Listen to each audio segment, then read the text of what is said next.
Especialistas de Segunda.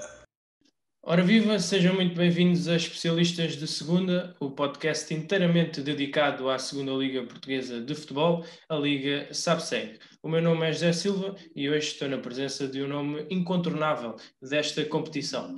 Falo-vos de Francisco Chaló, treinador UEFA Pro de 57 anos, que leva já 13 temporadas de Segunda Liga. São 371 jogos distribuídos por Feirense, Sporting da Covilhã, Penafiel, Académico de Viseu e Leixões. Mr. Francisco Chaló, muito prazer e muito obrigado por ter aceitado o meu convite.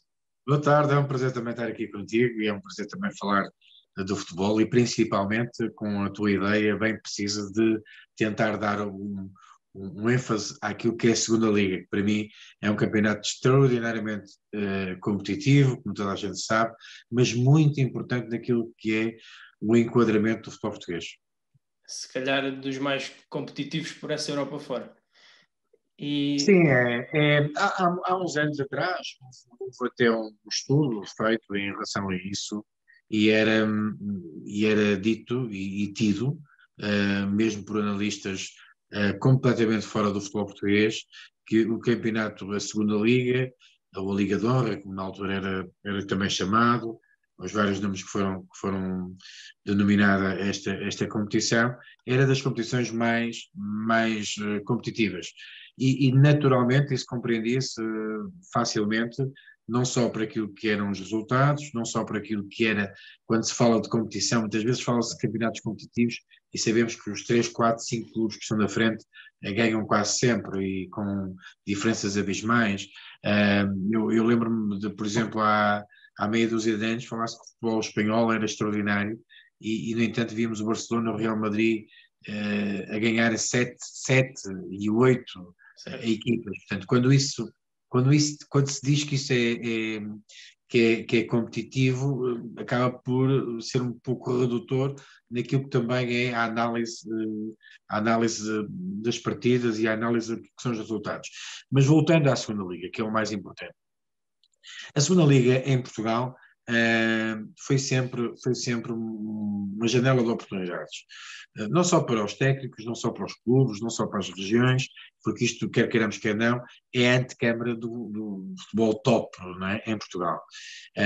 E não há dúvida que tem sido ao longo dos anos um campeonato muito abrasivo, um campeonato que toda a gente percebe que tem que ter um investimento forte também, para se poder ter um objetivo muito grande, e esse objetivo grande, evidentemente, que compreende uma subida à divisão, mas eu querendo até falar de uma forma muito clara, por exemplo, as exigências a nível daquilo que é o futebol e aquilo que se exige para a Segunda Liga são as mesmas praticamente das outras competições, com condições um pouco menores. E quando eu digo condições um pouco menores, obviamente que se compreende tudo o que é o trabalho para o técnico desenvolver, porque há clubes, depois existem também, como é fácil de perceber, ao longo dos anos e agora também, no espectro daquilo que é a formação dos plantéis da Segunda Liga, há, curiosamente, coisas diferentes.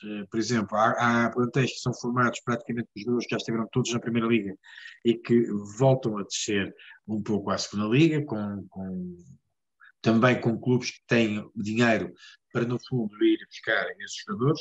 Há também os jogadores que têm um valor inquestionável e que querem no fundo, procurar o sol dourado na Segunda Liga, com a tal oportunidade de chegar à Primeira Liga, e esta metamorfose e esta mescla de situações faz com que o campeonato seja muito complicado sempre e muito imprevisível. Também não esquecer de há uns anos esta parte, uma nuance também fundamental que empresta também alguma irreverência, mas também é a qualidade e também acaba de ser um tubo de ensaio para muitos jogadores futuros craques, que é o caso das equipas B que também militam na Segunda Liga. E, portanto, isto tudo é uma caixinha de Pandora que obriga a um trabalho muito aturado. sem prejuízo de já voltarmos a esse tema, e aliás tocou aí em vários pontos que eu ainda queria abordar consigo.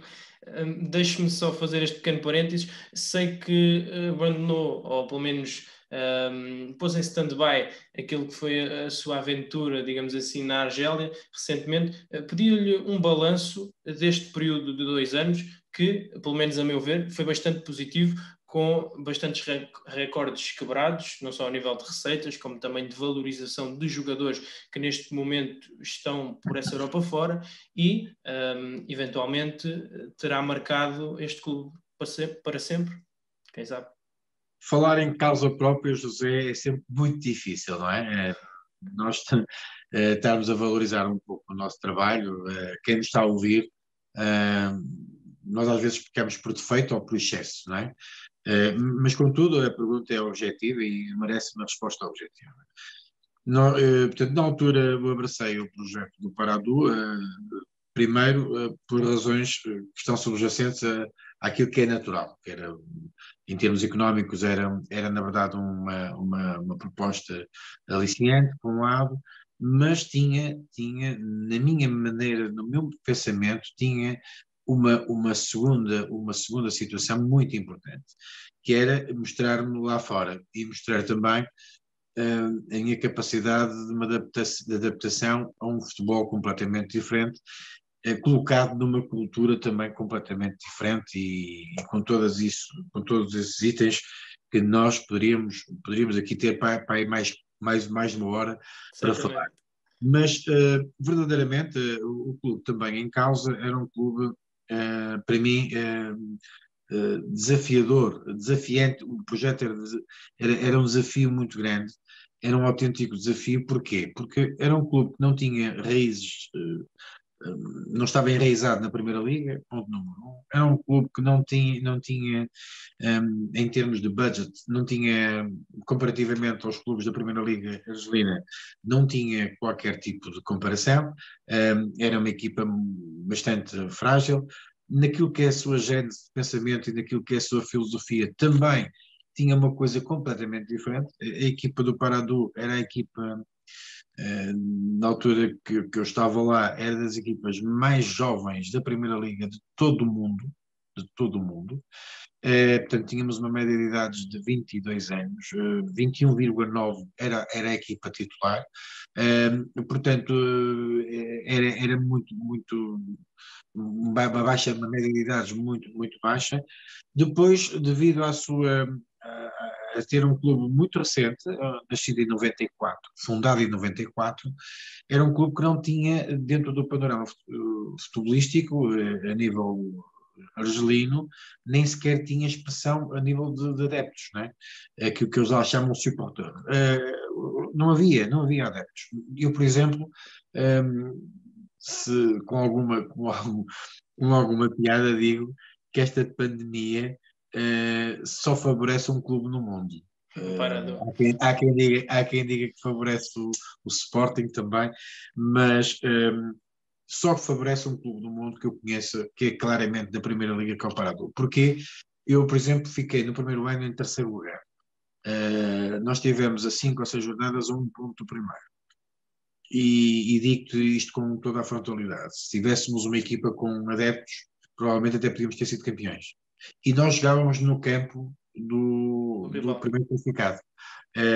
Portanto, era um clube muito sui generis. E aquilo foi interessante, não só para eu também ter uma análise, um poder de autoanálise em relação àquilo que é a minha capacidade de adaptação a meios completamente diferentes, a condições completamente dispares. Por exemplo, não tinha campo para treinar, não havia campo também, não jogava em campo próprio, com miúdos.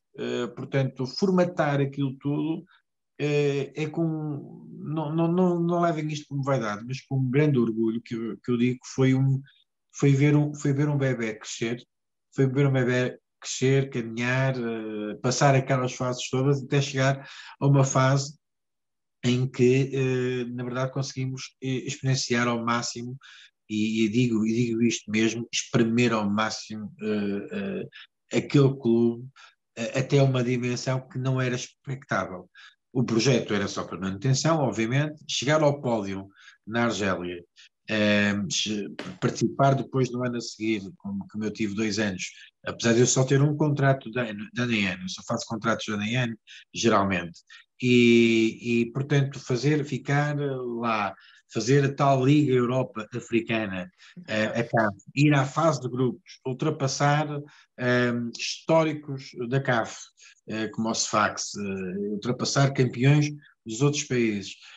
Na verdade, até na fase de grupos, só não passámos a fase de grupos porque não era possível, não era humanamente possível, devido até à calendarização, porque a organização do futebol argelino é algo deficiente naquilo que é a programação dos jogos, por exemplo. As coisas estão assim muito complicadas, tanto que nós no segundo ano tivemos, só para teres uma ideia, nós chegamos a uma certa altura que tínhamos 5 jogos em atraso em relação ao calendário por causa desses jogos da competição africana. E, portanto, depois disso, aliado àquilo que era uma cultura que nos apelidaram da equipa tic-tac da África, que era uma equipa que jogava um futebol agradável, que a partir principalmente de novembro, não foi logo, foi a partir de novembro, foi preciso um tempo muito grande. Depois, com ajustamentos também posicionais, daquilo que era os jogadores que eram oriundos todos da cantera do parado, da formação, mudar paradigmas, tanto táticos como até de comportamentos individuais do jogo, até de posição dos próprios jogadores, não é? Que é o caso do Hicham Boudaoui, que era um trinco, que era um 6, em que passou a ser um 8 e foi vendido para o futebol francês, o Naiji, o Cif, portanto, os jogadores que na verdade apareceram, os Adam Zorgan, que também vai ser um excelente jogador, em que nós, ao mudar de posição, conseguimos valorizá-los e potenciá-los. E depois o futebol da equipa era um futebol bastante agradável, era um futebol muito equilibrado, muito escorreito naquilo que era a dinâmica, que era a compreensão. Nós jogávamos numa tática, num sistema, melhor dizendo, muito engraçado e muito difícil, como deves imaginar, que era o 4-2-2-2. Era na verdade o modelo de jogo que estava a ser implementado e que foi crescendo até chegar a esse ponto. Era um modelo que obrigava a dinâmicas e compreensões posicionais e espaciais muito difíceis e que os jogadores tiveram, obviamente, que aprender, porque se há problema em trabalhar em países como a Argélia, naturalmente culturais também, a questão daquilo que é a cultura do rigor, do trabalho, daquilo que é o desenvolvimento do jogador, por um lado, depois a compreensão tática. Nós todos sabemos e todos ouvimos aqueles velhos chavão que o africano é um prodígio, mas é um selvagem, não é?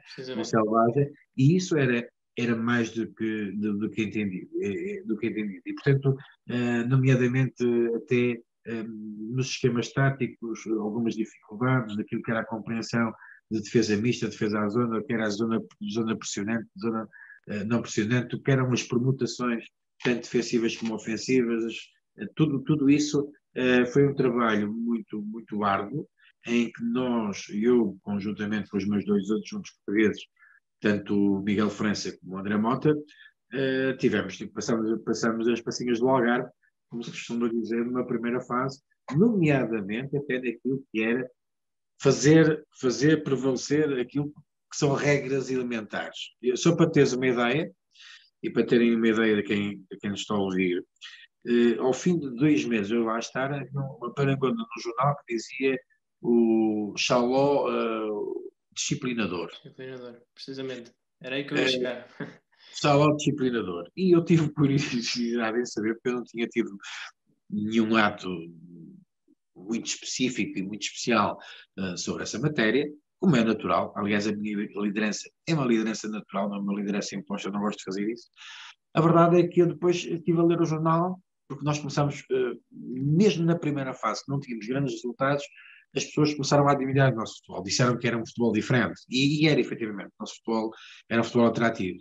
E então eu fui a ler a notícia, porque a parangona era muito grande, e então o que é que ele dizia? Obrigava a que os treinos começassem a horas, como se isso fosse um ato de disciplina, e que os jogadores comecem todos juntos. Portanto, só para terem uma ideia como é que isto funcionava e quais foram as barreiras que foram sendo ultrapassadas. Situações que para nós são banais, completamente normais. Depois sim, tive um episódio para ir à sexta ou sétima jornada em que tive que me impor lá porque a arbitragem estava a ser altamente prejudicial em todos os aspectos, tive que dar ali um murro na mesa, tipo a fazer uma figurinha triste, mas do cômputo geral foi um know-how que adquiri extraordinário, não só como desafio, não só como também tudo de ensaio em relação a muita coisa que desenvolvemos lá, plataformas mesmo de trabalho informático através de dados em que conseguimos conciliar a tática com os índices físicos e com aquilo que são os parâmetros normais de cada jogo. Nós temos até, nomeadamente, desenvolvido uma plataforma que é extraordinária, daquilo que nós conseguimos fazer, e a dada altura a maior vitória, não só a nível da qualidade futebolística, não só aquilo que foi a valorização dos jogadores, não só aquilo que foi o rendimento também desportivo, obviamente. Nós fomos a equipa técnica talvez mais cara de sempre do Paradu, mas também foi a equipa técnica que mais dinheiro deu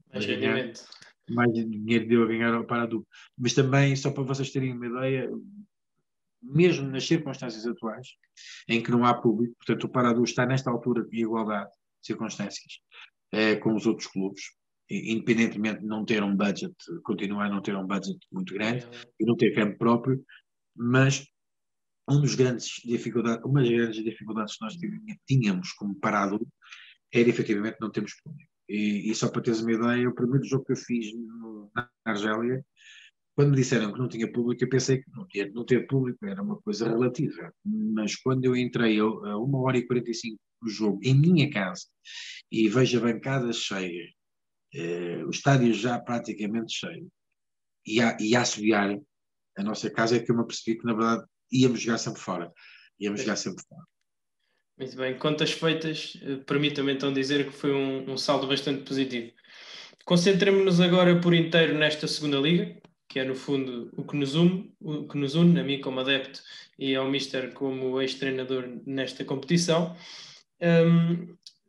Esteve ainda antes de ingressar nesta competição nos escalões mais baixos, enfim, treinou desde os escalões mais jovens até todas as divisões do que se pode chamar inferior, não é? E então, após, creio que ainda esteve no Alfenense, no Scouting do Porto e 5 anos e meio aproximadamente no Pedras Rubras. Dá-se então este primeiro desafio na segunda liga pela porta de entrada do Feirense. Como é que surgiu esta possibilidade e se toda esta aprendizagem para trás foi determinante para se afirmar, ou seja, estar 3 anos neste Feirense, numa fase inicial? Eu sou talvez o único treinador em Portugal que treinou todas as divisões mesmo. Portanto, eu treinei a Primeira Liga também. Tu, quando disseste aí 13 anos, eu tive um ano, foi na Primeira Liga na Naval. Portanto, do resto, depois tive na Segunda Liga a maior parte do tempo. O convite surgiu naturalmente. Eu joguei futebol, fui jogador, não fui um jogador por aí fora, mas tive uma formação que foi importante, né? Eu tive uma formação de Futebol Clube Porto, dos iniciados até aos júniores, do Futebol Clube Porto, onde fui vice-campeão nacional de iniciados, campeão nacional de júniores, campeão nacional de juvenis, campeão nacional de júniores, mas não tive grande expressão futebolística e por modo próprio abandonei aos 23 anos. Depois só joguei futebol amador e a minha primeira incursão como treinador é na União Desportiva Recreativa da Família. Aí não tinha curso sequer, pediram-me só para fazer de treinador-jogador algum tempo e quando eu deixei de jogar futebol, dito profissional,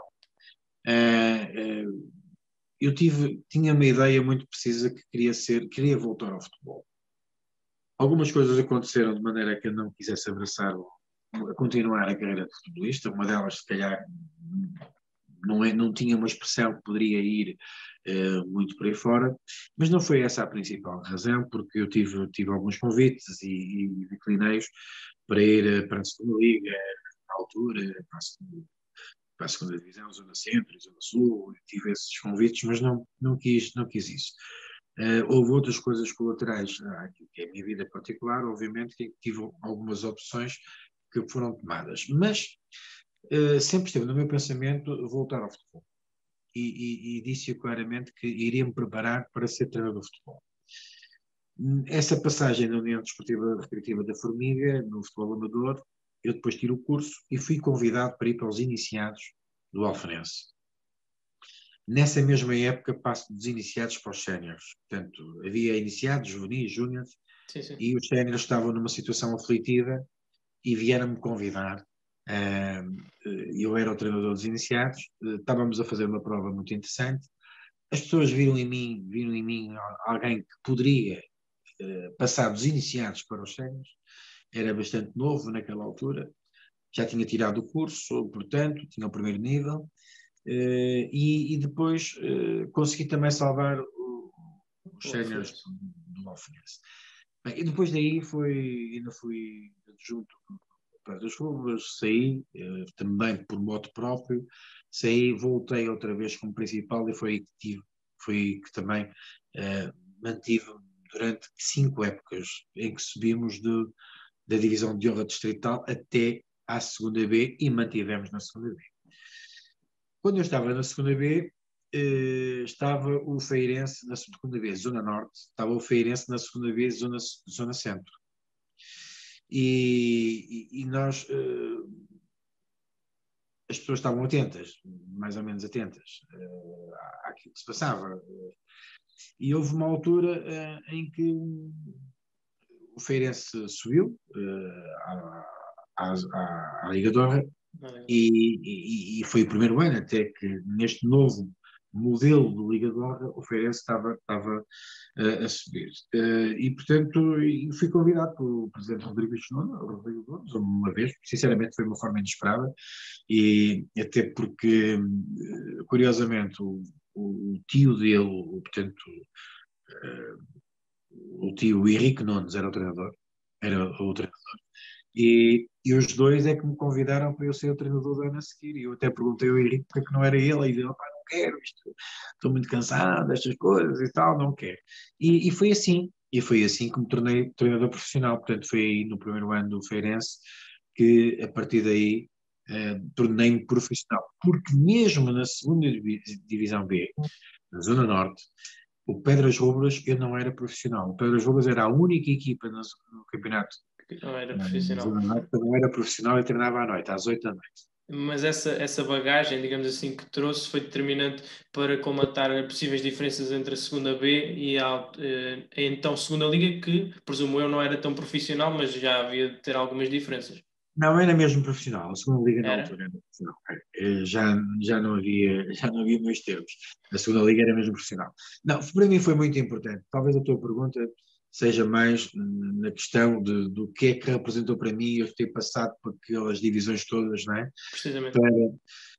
Eu reconheço que muito daquilo que sou, se tenho alguma coisa de bom, para além daquilo que é a minha ideia de estar sempre a aprender, eu sou muito inovador nas coisas. Eu não faço uma época e pego na época, eu posso ser campeão com 20 pontos de avanço, mas a época a seguir já não faço as mesmas coisas, porque eu tento fazer sempre diferente, e acho que na Argélia, por exemplo, devido ao facto de não termos vida social praticamente, de estarmos lá praticamente isolados, equipa técnica, então foram 2 anos de trabalho, 2 anos em que, pronto, valorizamos aquilo que é o nosso currículo, mas também foi um tubo de ensaio, quer dizer, permitiu-nos estar ali 3 pessoas a falar de futebol 24 horas por dia e a analisar tudo ao máximo pormenor.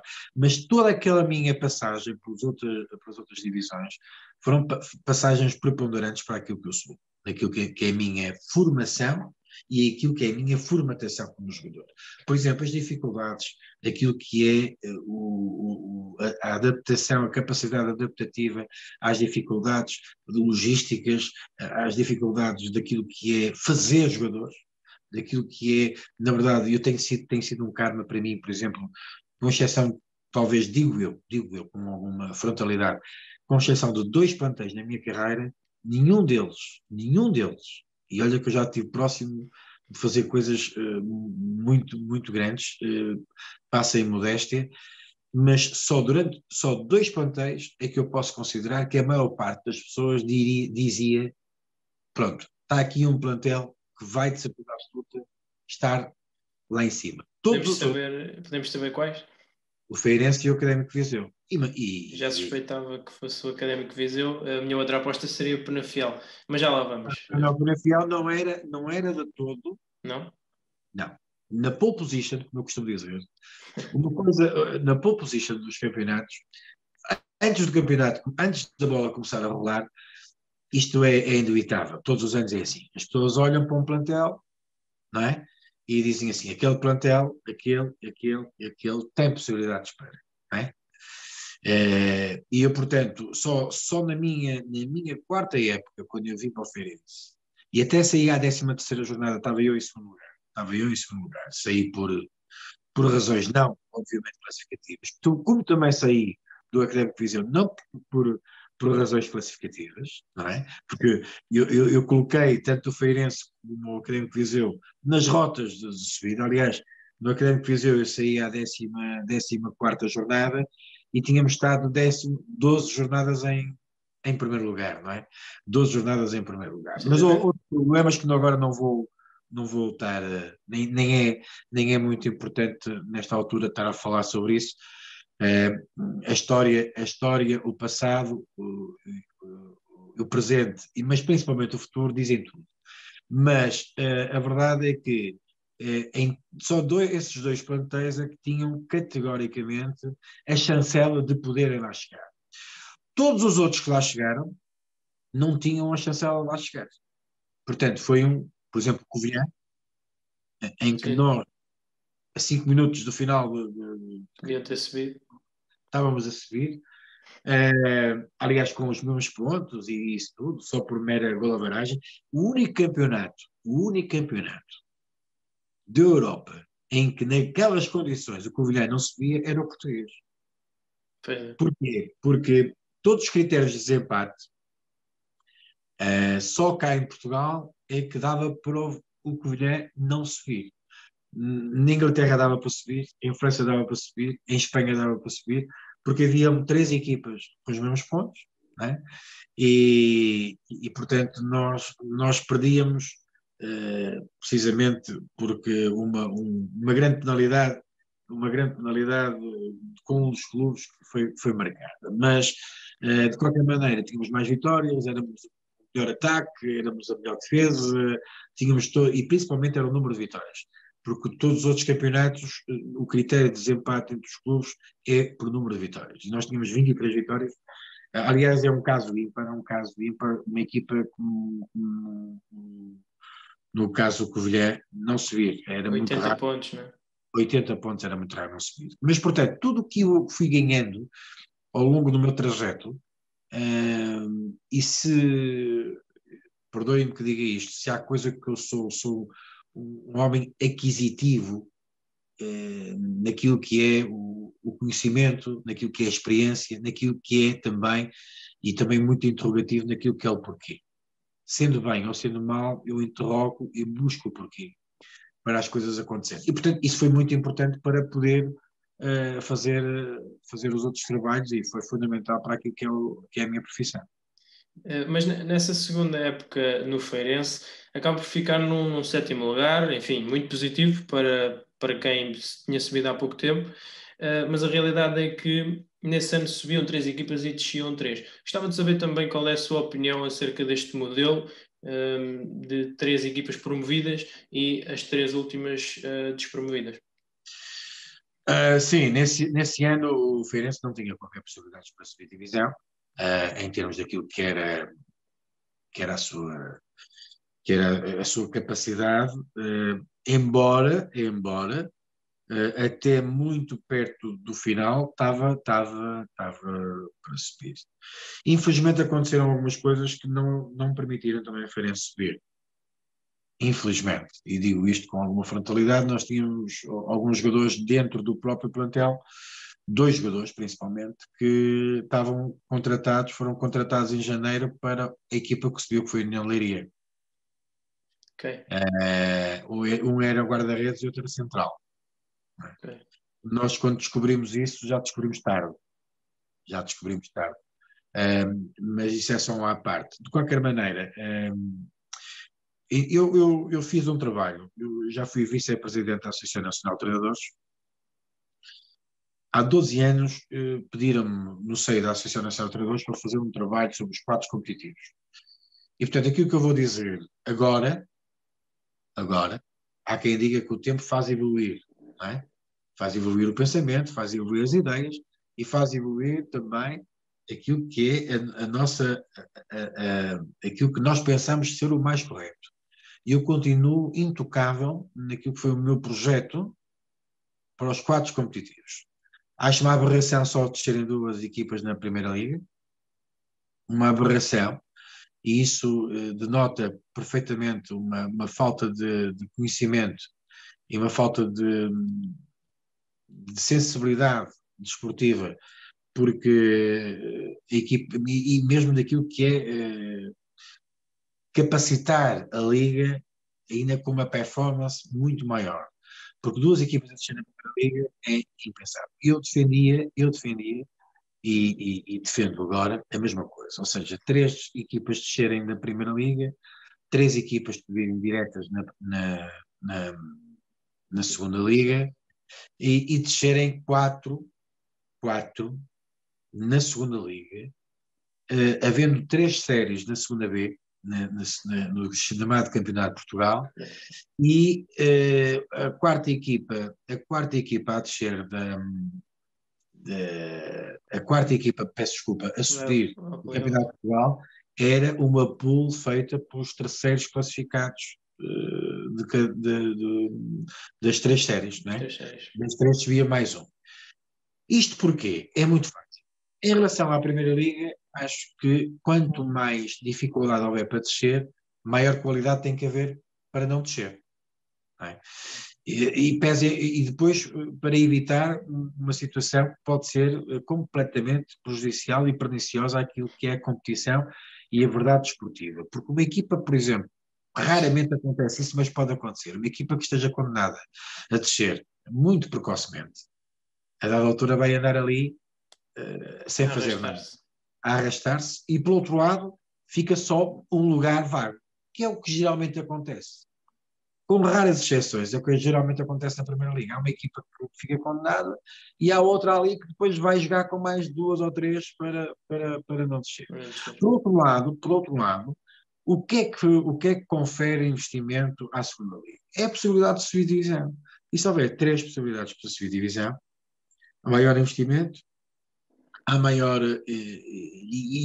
havendo investimento, as sinergias que isso compreendem, nomeadamente aquilo que são as equipas que sobem, porque aqui não há chamado ano de pausa, como eu costumo dizer, não há um ano, por exemplo, uma equipa que desce da primeira para a segunda liga, da primeira para a segunda liga, acaba por não ter, por exemplo, o mesmo género de apoios que lá fora tem, não é? Por exemplo, a nível do apoio televisivo. E há ali um ano em que as equipas continuam ali mais ou menos certas. Da mesma maneira que não podemos entrar pelo circuito fechado, pelo campeonato fechado. Não podemos ter as mesmas equipas sempre na Primeira Liga. Se houver flutuação, há melhoramentos de infraestruturas, há capacidade até nomeadamente de evitar assimetrias demográficas, não é? E geográficas, melhor dizendo, no sentido daquilo que é a ocupação territorial do próprio país. Portanto, este desenho geográfico do próprio país, de certeza absoluta, que seria muito menos assimétrico do que é. Seria esse um primeiro passo para implementarmos o VAR na Segunda Liga, por exemplo? tudo o que é para a verdade desportiva, acho que são passos importantes. Pese embora o facto da experiência do VAR, na minha opinião, não estar totalmente bem validada, não é? Tanto a nível protocolar como a nível daquilo que são as exigências e no fundo, aquilo que tem acontecido, em que há coisas que eu não compreendo como acontecem, não compreendo como acontecem, honestamente, porque há aqui alguma coisa que acho que é fácil de limar e que mesmo assim ainda não está a acontecer, mas acho que, mediante os investimentos, mediante aquilo que o futebol português representa, nós somos o campeão europeu em título. Não é? Portanto, eu acho que a segunda liga, como antecâmara da primeira, deveria ter o mesmo género de tratamento. Mas, José, mas nós sabemos que isso não acontece. Não é possível. O parente pobre do futebol profissional é claramente a segunda liga. Nomeadamente, eu, por exemplo, quando as pessoas falam que as coisas têm que ser estudadas, por exemplo, há uma justificativa e justificações constantes em relação ao VAR, que dizem que ainda está na fase embrionária. Não é? Então, porque essa fase embrionária, para chegar a limar as arestas e para chegar à Primeira Liga bem, porque não começar na Segunda Liga, como fase embrionária? Não é? Claro. Portanto, seria até muito mais fácil de compreender e, no fundo, de limar arestas. Continuo a dizer que alguns dos problemas que acontecem no VAR agora eram fáceis de dublar, havendo vontade, eram fáceis de dublar. Mas, de qualquer maneira, continuo a dizer que seja assim, mais vale mais ou menos do que não ter. Porque tem havido muitos episódios, como sabes, tem havido muitos episódios que o VAR tem ajudado.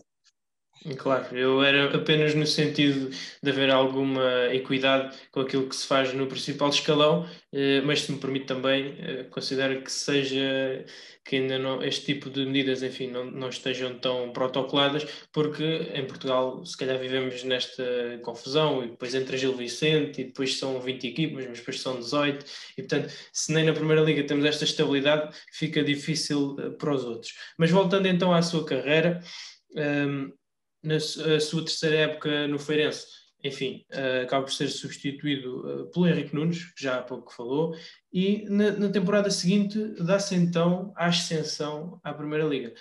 Como é que foi? Parece uma pergunta um bocado de clichê, mas quais as primeiras diferenças para lá do mediatismo entre uma segunda liga e uma primeira?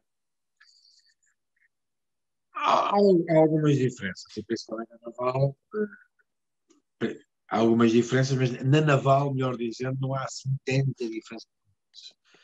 A Naval era um clube presidencialista, não é? Eu fui convidado na altura, com algum tempo.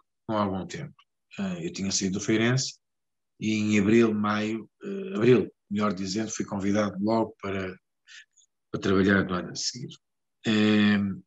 As diferenças dependem do clube para clube e dependem da organização do clube. Na questão da Naval, muito difícil, porque a Naval, ainda por cima no ano em que eu entrei, tinham saído 3 ou 4 jogadores da espinha dorsal e, para além do mais, tinha que ser praticamente 50% do plantel tinha que ser contratado. Portanto, a diferença que eu vejo é que, em termos daquilo que é o ritmo de jogo normal da competição da Primeira Liga, obriga a que os jogadores estejam sempre muito mais alerta. Portanto, a própria competição, devido à sua velocidade, que é um pouco diferente, que não tem nada a ver com a intensidade, é uma coisa diferente, mas que a velocidade de execução é um pouco diferente, obriga a que os jogadores estejam com um ritmo um pouco diferente. Por outro lado, quer queiramos, quer não, a mediatização, aquilo que é a exposição do trabalho feito, os jogadores estão sempre praticamente são sob escrutínio de uma maneira muito mais forte. Chamados holofotes, não é? Exatamente. E acaba por os holofotes estarem ali e aquilo fomentar algumas coisas. Também, não é menos verdade, que a maior parte dos clubes na Primeira Liga usufruem de condições devido àquilo que é a televisão, daquilo que a televisão dá e daquilo que a televisão fornece, acaba por, no fundo, também permitir condições de trabalho. Nomeadamente, por exemplo, facilidade de fazer estágios. Não é? É muito fácil encontrar equipas na segunda liga que não fazem estágios, não é? Sim. É muito difícil encontrar na Primeira Liga equipas que não fazem estágio. Muito difícil. Portanto, há algumas condições que são diferentes. Por exemplo, naquilo que é a obrigatoriedade de condições de trabalho, toda a parte logística de acompanhamento é muito mais fácil e, além do mais, é isso que torna um bocadinho mais fácil. Nós temos um jogador bom, temos um determinado orçamento, mas somos treinadores da primeira ou da segunda liga, esse jogador recebe o mesmo da primeira ou da segunda liga, quer ir para a primeira liga. Claro. Também na base do recrutamento as coisas acabam por ser um bocado mais fáceis. Mas de resto, eu continuo a dizer que de resto é futebol. Okay. De resto é futebol. Ou seja, eu até digo mais, vou dizer uma coisa que a maior parte das pessoas podem achar que eu estou a mandar foguetes para o ar, mas é a minha opinião e digo, é muito mais fácil jogar para a manutenção na Primeira Liga que jogar para subir na Segunda Liga. É? Muito mais fácil. Há quem não concorde. Muito mais fácil. Muito bem. Voltou então ao Feirense.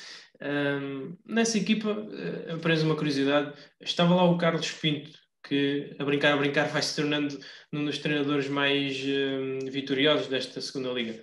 Já na altura, isto também é uma pergunta um pouco usada, mas já se notava que ele iria ser treinador, era a extensão do treinador em campo. Quem foi buscar o Carlos Pinto para o Feirense fui eu. Foi? Fui buscar o Paredes na segunda divisão B. Ele tinha 29 anos, já estava arredado do futebol profissional da segunda liga, por exemplo. Fui eu que o fui buscar, fui eu que o fui contratar. O Carlos, não, o Carlos é um rapaz inteligente na altura, não vou dizer que tem tido uma carreira de treinador também com grandes clubes, sempre a treinar, grandes clubes e grandes projetos. Grandes projetos têm, na verdade, tido essa felicidade, mas na altura não era um jogador de todo desinteressado. Não era, mas volto a dizer, se há coisa que eu posso dizer é que eu fui buscar o Carlos Pinto nunca mais imaginava jogar na segunda liga. Ele tinha uma grande potência para o golo, não é? Tinha na questão da bola parada, tinha na bola parada, foi coisas que eu também tive que bater um bocadinho na. Aliás, eu disse, o Carlos Pinto teve um episódio, o Carlos Pinto era um jogador tecnicamente muito. E posso contar essa história, porque ele também não disse quem lhe disse isso, mas ele já disse agora numa entrevista publicamente, há uns tempos atrás, uma coisa que foi aquilo que eu tinha dito naquela altura quando ele chegou ao Feirense. O Carlos era muito macio, era um jogador muito macio, tecnicamente muito evoluído, mas muito macio, muito pouco agressivo, tinha muita pouca participação nos momentos defensivos, era um jogador que gostava, pronto, aquele velho jogador tipo, como se diz na gíria, não, brasileiro, né? Joga devagar, devagarinho e mete bem a bola. E uma vez eu chamei-o e disse-lhe assim, olha, eu fui-te buscar para o Feirense, mas vou-te dizer uma coisa, tu pensas e corres depois.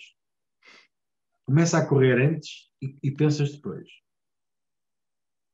E aquilo ficou-lhe, e ele, por exemplo, interiorizou isso na perfeição. E depois conseguiu mudar. E nessa altura o Carlos não, se me perguntasses se ele ia ser treinador ou não, não sabia. Não sabia. não tinha uma ideia. Agora que ele não, era um rapaz inteligente, mostrava inteligência, até por aquilo que eu estou a dizer. Estou a dar este episódio porque só os inteligentes é que percebem aquilo que o professor quer dizer e mudam. E mudam, não é? Sim. É curioso que o Mister teve, para onde o Carlos Pinto, que tinha algum golo, também teve, por exemplo, o Erivelto, depois no Covilhã, ou o Barry no Viseu. O que eu quero perceber é como é que se gera o ego. O Manuel no Penafiel. O Manuel, sim. O Michel no Penafiel. Por exemplo, aqui a ideia que eu queria passar era como é que se gera. O Adilson não fez essa. A lista se calhar nunca mais acabava, não é? A ideia que eu quero passar é como é que se gera o ego destes goleadores para não se desviarem do objetivo coletivo em prol do objetivo individual. José, com exceção do Barry, do Luís Barry, que veio que eu fui buscá-lo na altura, estava no Aves e fui buscá-lo para vir até ao Académico de Viseu,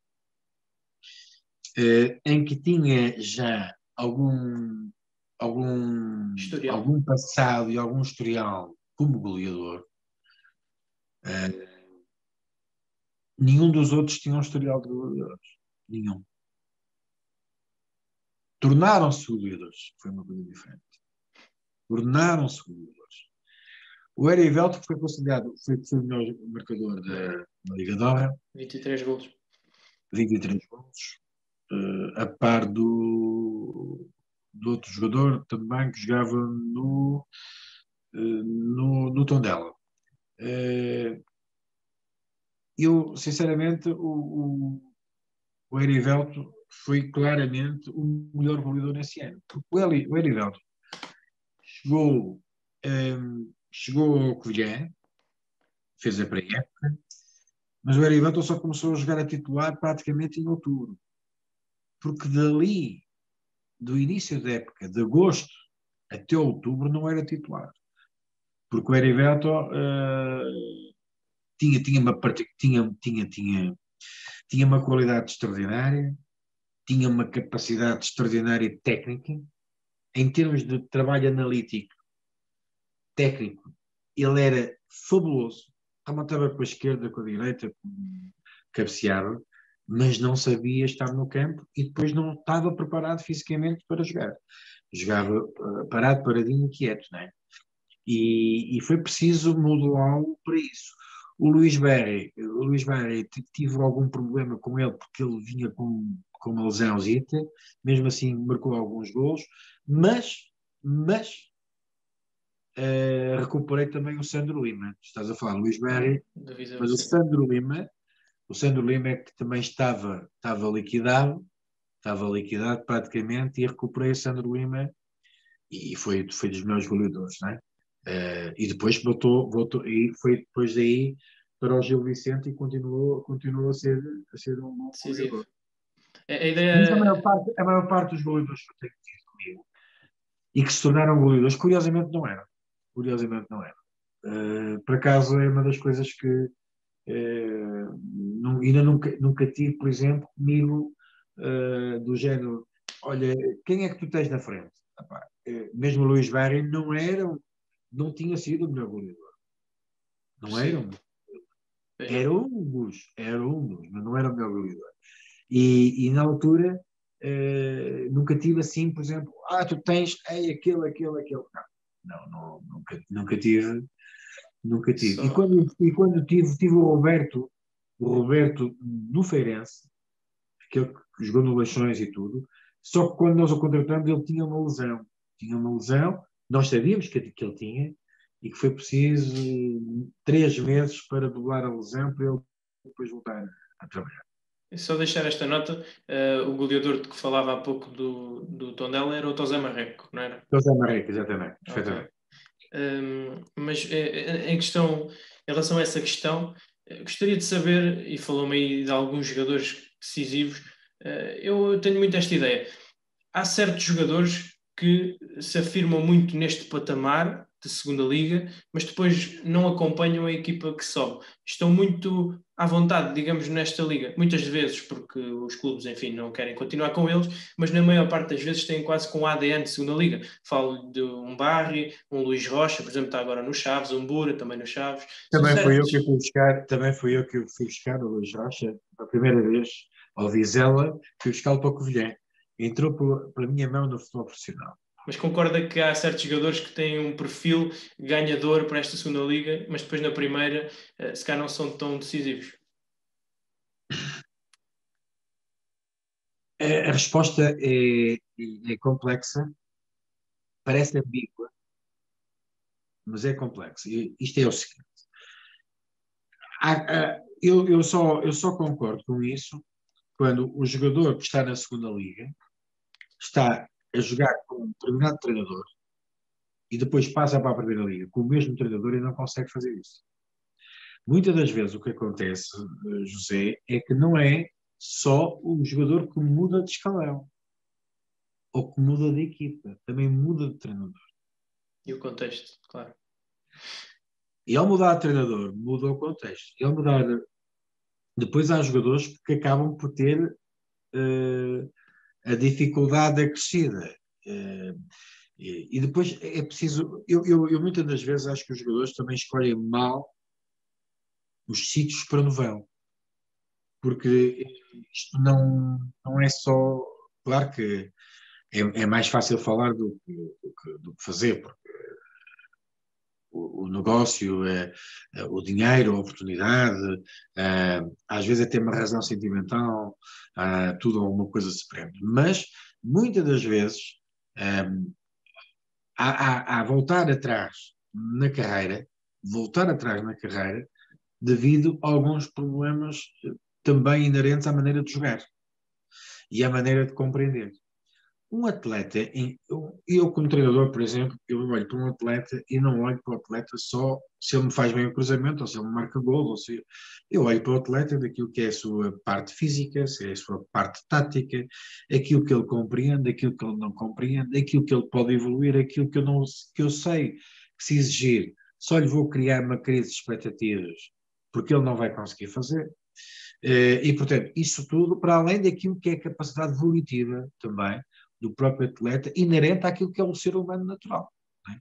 E depois é estudar a personalidade. Por isso é que eu digo que o treinador de hoje tem que ser uma pessoa muito mais completa do que antigamente. E há outra coisa, José, o futebol de agora, e não estou a dizer com isto que é pior, não tem nada a ver, estou a criar uma grelha factual de situações. Uma grelha factual de situações. Nesta altura, o futebol, o atleta, não é só a relação com o presidente e só com o treinador e só com os jogadores.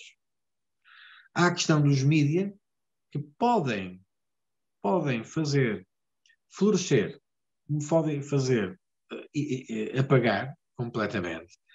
Há a questão empresarial, a forma como os negócios são feitos, a forma de pressão positiva e essa que até às vezes as pessoas ficam todas contentes porque um jogador diz assim, eu tenho este empresário, eu tenho aquele empresário, eu tenho aquele empresário, eu tenho aquele empresário. Agora, tudo isso faz parte daquilo que é a personalidade e aquilo que é o poder de encaixe de cada um, para depois poder, sim, desenvolver e poder, no fundo, limar ou se quiser, filtrar isso de uma forma interior. E às vezes essa relação não é muito fácil.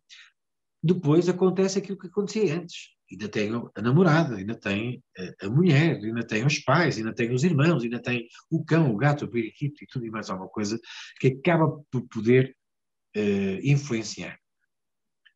Há também a questão da maturação, por um lado, do momento em que o jogador passa de um escalão para o outro, isso também é importante dizer, mas também, por que não dizer, também a questão do acompanhamento que se faz, não é? À pessoa. E eu acho que, por exemplo, eu tenho uma preocupação extraordinária nesse aspecto. E é por isso que nós vemos grandes plantéis que não se tornam grandes equipas e têm grandes jogadores, não é? Certo. E têm grandes jogadores. E a segunda liga é pródiga nisso. Se fizermos uma análise este ano, é um pouco por aí. Muito bem. Falando ainda nestes grandes jogadores, quando viaja para Penafiel, digamos assim, encontra alguns, o Sérgio Oliveira, um Guedes, que agora brilha em Chaves, que já esteve na Primeira Liga também, já aqui falámos do Manuel, mas há aqui um jogador em particular, e eu sei que se calhar o Mister não gosta muito de individualizar, mas há aqui um jogador em particular que teve sempre muita qualidade, mas teve sempre fama de mentalmente não estar a par com as suas capacidades. Não sei, provavelmente já estará a adivinhar, o Ruben Ribeiro. O que é que lhe faltou para atingir outros patamares? Consegue explicar? É outro menino meu, não é? Eu que fui buscar ao Leixões, ele no Leixões não jogava assiduamente. Eu não jogava assiduamente e depois jogava a lateral, a médio, lateral esquerdo, lateral direito. Foi a última contratação que o Penafiel fez. Na altura, até nem era necessário, não era uma prioridade, não é dizendo. Mas eu fiz questão de contratar o Roberto. Eu não concordo com aquilo que estás a dizer. O Ruben atingiu muita coisa já. Né? O Ruben entrou no Penafiel, no ano a seguir estava na Primeira Liga. Né? Estava na Primeira Liga. Depois foi por aí fora. Fez uma época extraordinária no Rio Ave que permitiu ir ao Sporting. Se calhar estou um bocado inflacionado por aquilo da imprensa, não é? Que hoje em dia muito vivemos com isso. Mas sim. Esteve no Boa Vista também, como te recordas, em que salvou o Boa Vista no meio.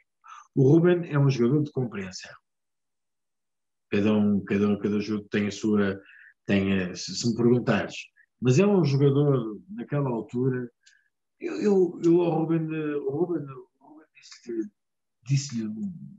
Eu tive o privilégio, isto tenho que dizer também, isto que ele não vai levar a mal. Eu tive o privilégio de ser talvez das primeiras pessoas a saber que ele ia para o Sporting. Ele ligou. Pediu-me para não dizer nada, mas que ia para o Sporting. E que estava todo orgulhoso. Claro. Mas ele disse por uma razão muito simples. Isto só para vocês perceberem que as pessoas às vezes parecem uma coisa, mas é preciso saber conhecer as pessoas. Só um rapaz com uma sensibilidade muito grande é que se embararia de ligar para um treinador que foi treinador dele há 6 ou 7 anos, ou há mais, já nem sei, eu não sou muito bom para datas, há 6 ou 7 anos, ou há 8 anos, e dizer ao mister, eu tenho que lhe dizer isto, eu vou para o Sporting. Aquilo que você me disse há uns tempos atrás, há uns anos atrás, aconteceu agora.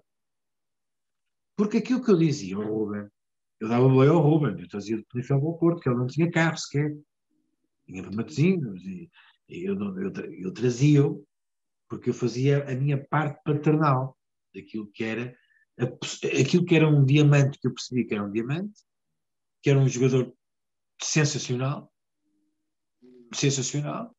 em que na verdade eu ajudei a potenciar, mas porquê? Eu não ajudei nada. A única coisa que eu fiz foi reconhecer nele a capacidade de e então burilar aquilo que estava lá e colocá-lo naquilo que ele ainda não tinha uma posição fixa.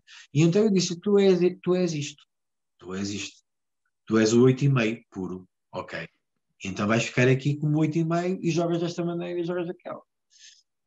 Aliás, a nossa equipa era uma equipa tipo Barça a jogar. Era uma equipa tipo Barça a jogar. Eliminamos a Académica em 2 mãos. A Académica é essa que ganhou a Taça de Portugal. Com grandes jogadores, como o Adrian Silva a meio campo e tudo e mais alguma coisa. E na altura, eu só disse isto ao Ruben. Olha bem para mim. Tu, se quiseres, chegas a um grande. Tu não tens ideia. E quem me conhece, José, eu não sou demagógico a falar. Eu sou incapaz de dizer aquela velha máxima que me se dizer nos treinadores, olha, tu para mim és o melhor jogador da Europa. Mas tu não jogas, vais jogar a suplente porque aquele é o melhor jogador do mundo. Não é? Não se pode dizer isso, porque isso é demagógico, não vale a pena dizer isso. Agora, se falarmos com alguma frontalidade ao jogador, E aquilo, quando ele me ligou a dizer que ia para o Sporting, ligou porque aquilo estava na cabeça dele. Que eu tinha-lhe dito que ele tem essa capacidade. Agora, muitas das vezes é preciso compreender as pessoas. Há jogadores, eu prefiro um jogador que seja direto a falar do que aquele que seja muito caladinho e não diz nada, mas diz por trás. Eu prefiro esse jogador. Prefiro essa frontalidade. Isso, para mim, a liderança nunca pode ser feita com medo. Com medo. A liderança com medo não tem validade nenhuma e, acima de tudo, não é intemporal. A liderança natural, a liderança que tu podes não entender agora, mas que eu continuo a dizer-te, olha, mas isto é assim, assim, assim, e vai ser assim. É com naturalidade conseguimos limar mesmo as pessoas que têm a personalidade mais rebelde. Que, na verdade, o Ruben tem a personalidade rebelde. Mas não é tão má do como outros. Não é tão má como isso. E ele tem uma capacidade extraordinária. Aliás, é um jogador fabuloso. É um jogador fabuloso. Isso concordamos nisso, sem dúvida. Mas voltando então à sua carreira, nesse Penafiel, falou-me que tinha uma grande equipa.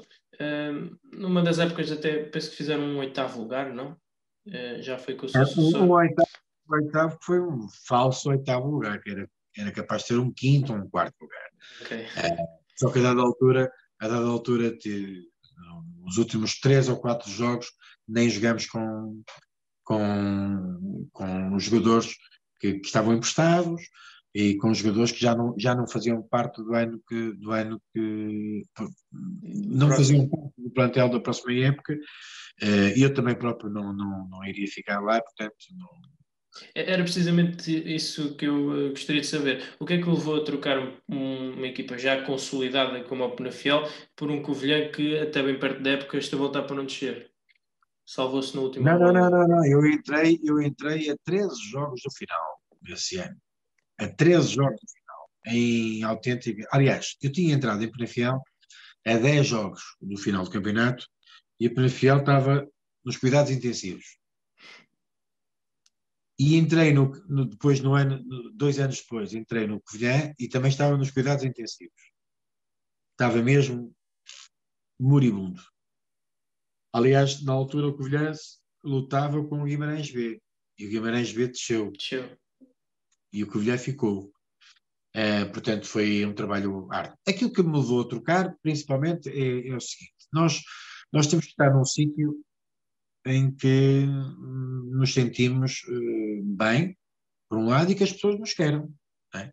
Houve mudança também diretiva, e na altura o Miguel Leal era o treinador dos Júniors e passou o treinador dos Júniors para os Séniores. Portanto, houve ali também algum interesse, e a verdade é que a base, e tens razão, digamos que o trabalho mais difícil já tinha sido feito, agora era cimentar, e foi aquilo que aconteceu depois, não é? Sim. Foi aquilo que aconteceu depois, foi a subida. Mas na altura fui para o Covilhã, na altura saí, e depois fui para o Covilhã, portanto só a 13 jogos do final do campeonato. E o que é que pretendeu quando entrevistou os seus próprios jogadores? Sei que, e acho que não é nenhuma confidência, costuma fazer isso ainda hoje, não? E já agora qual era a ideia e isso resultou? Era só isso. Nem sempre faço. Depende das circunstâncias. Eu não tenho...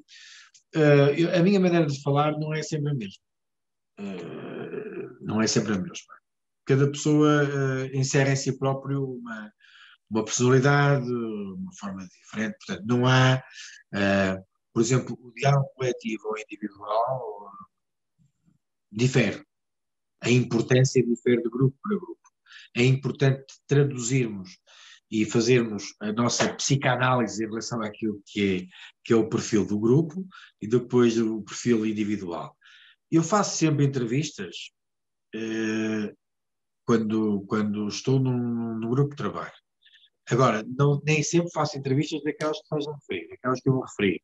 Eu já fiz em 2 épocas, faço entrevistas de vídeo mesmo, individuais, com vídeo. E depois, todas as semanas, mediante aquilo que é o momento, mediante aquilo que eu necessito, mediante aquilo que eu faço, que na minha entrevista Eu na entrevista ponho o jogador numa secretária, na conferência de imprensa geralmente, eu coloco-me na plateia, tenho os meus adjuntos a filmar, som magnífico, que eu gosto de ter sempre um som, quem me conhece sabe que eu gosto de ter as minhas palestras com um som de cinema, e com micro e tudo, e começámos a falar. É uma entrevista que dura para aí 15 minutos, para tirarmos às vezes trechos de 5 minutos. Mas eu vou encaminhando para algumas coisas, naquilo que é ambição, naquilo que é motivação, naquilo que são os problemas, em tudo. E depois essas frases, naquilo que é o trabalho semanal, que é na análise do adversário e tudo, vai aparecer um ao outro. Porquê? Porque também faço uma votação interna quem é o meu jogador, por exemplo, do grupo de trabalho. E geralmente o grupo de trabalho vai eleger o melhor jogador, vai dar direito a que eu vá buscar uma palavra da entrevista, qualquer coisa. E seja qual for. Eu às vezes apanho um jogador a dizer nós no ano passado não subimos ou perdemos por isto, por aquilo, por aquilo, porque não houve ambição do jogador. E às vezes isto tudo descontextualizado, aparece num determinado contexto, numa derrota ou numa vitória, por exemplo. Sim. Mas foi giro, por exemplo, no ano do Covilhã. Eu fiz um quadro enorme no balneário, em que tínhamos objetivado 24 vitórias. 24 vitórias. Em cada vitória havia sempre 2 pessoas que assinavam, punham uma rúbrica nesse quadro. 2 jogadores. E foi engraçado porque ninguém sabia, mas tinha sido projetado naquele ano, no início da época, que iríamos lutar para subir divisão. Não era para subir divisão, iríamos lutar para subir divisão. Ninguém acreditava, mas iria lutar. Da mesma maneira que eu depois fiquei lá outro ano e não fiz nada disso, porque eu sabia que não tinha as mesmas condições. Claro, isso também é importante o treinador à Ser partida. verdadeiro. Não é dizer sempre que vai subir. Não é dizer sempre que vai subir. Mas a verdade é que em 2 anos na Serra, digamos assim, revolucionou, pode dizer-se assim, aquele grupo de trabalho, aquele clube, passaram de lutar para não descer para no outro ano estar no polo oposto, com 80 pontos, num quarto lugar, apenas atrás de Chaves e União da Madeira, e então com menos um ponto do Tondela. Como é que fez isto? É uma pergunta um bocado ampla, mas como é que isto aconteceu? Bons jogadores.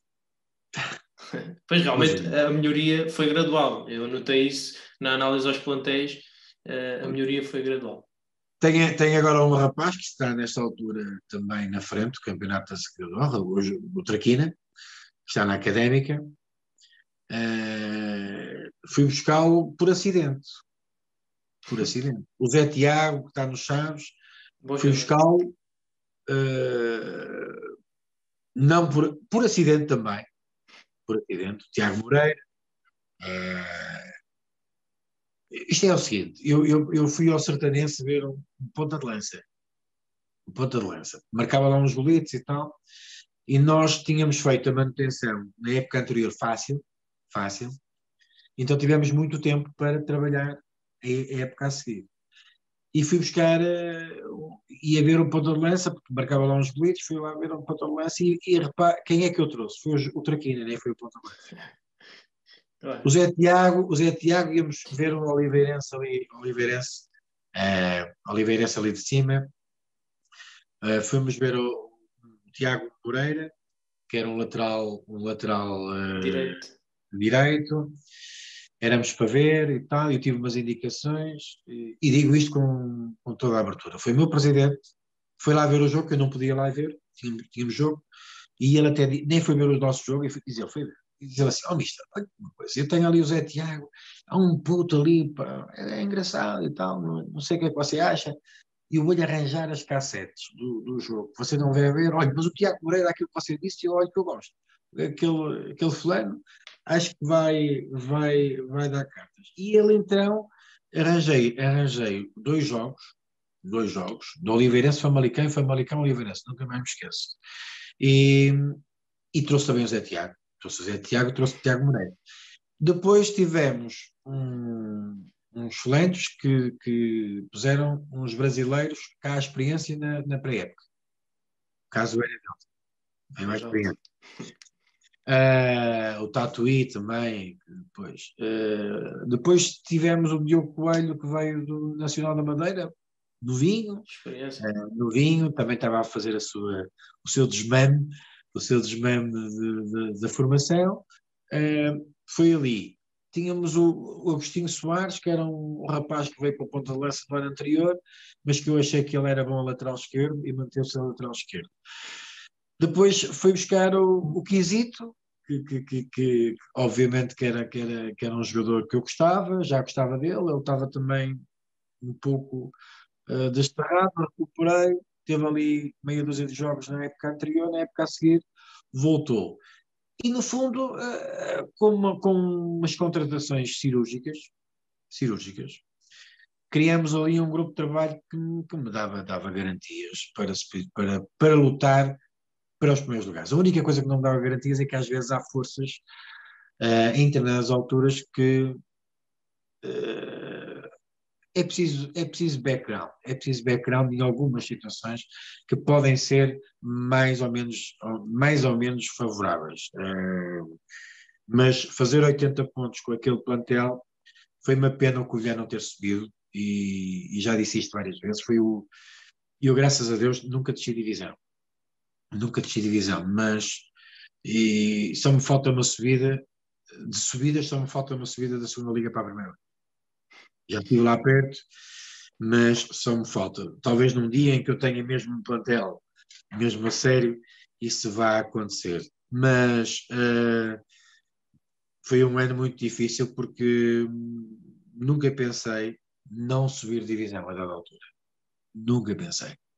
E foi uma ironia do destino, isto que aconteceu, porque tínhamos, eu obviamente sou suspeito a dizer isso, mas éramos a equipa que toda a gente reconhecia, que jogava muito bem a bola, era uma equipa com uma capacidade de transições brutais. Nós tínhamos uma equipa que marcou golos com 16 toques seguidos, sem o adversário tocar na bola, uma equipa que fazia transições de cantos contra, que marcava golos em 6 segundos.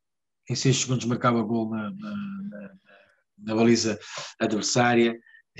Era uma equipa que tinha uma capacidade física de trabalho, tudo, e o Traquina foi, por exemplo, um jogador que foi recuperado assim, e que depois também tinha jogadores muito jovens, ou pelo menos com alguma idade mais jovem. Falou aí do Diogo Coelho, também tinha o Vilela, o Diarra, o Checa. Não me recordo se foram todos nesse ano ou se depois. Não, o Diarra e o Checa o Checa ainda foi nesse ano, só que o Checa teve uma lesão grave. O Checa depois ainda foi, aliás, o Checa é daqueles jogadores que foi preciso muito trabalho. Mas valeu a pena, não é? Valeu. Mas o caso do Bilel também veio à experiência. Mas lembra-se de ter estreado um jovem de 16 anos, o Vasco Ferreira, na Taça da Liga? Perfeitamente. E qual é a principal preocupação que se deve ter com estes jogadores tão precoces numa primeira equipa?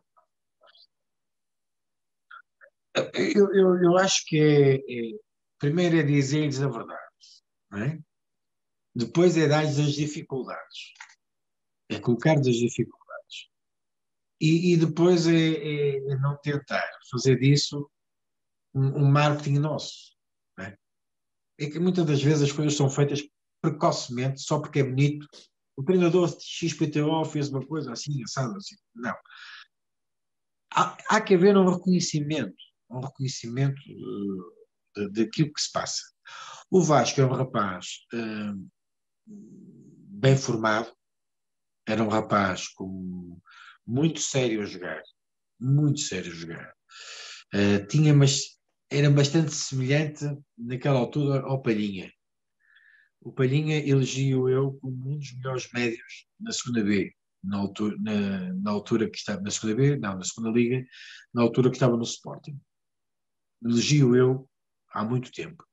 E eu via no Vasco um jogador que tinha esse perfil.